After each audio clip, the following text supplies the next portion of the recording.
কাছে তুমি মানে সাত রাজার ধন, আমার কাছে তুমি মানে অমূল্য রতন।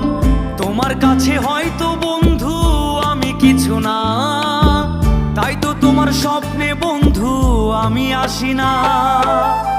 আমি মানে তুমি আর তুমি মানে আমি, আমার কাছে আমার যে বন্ধু তুমি দামি।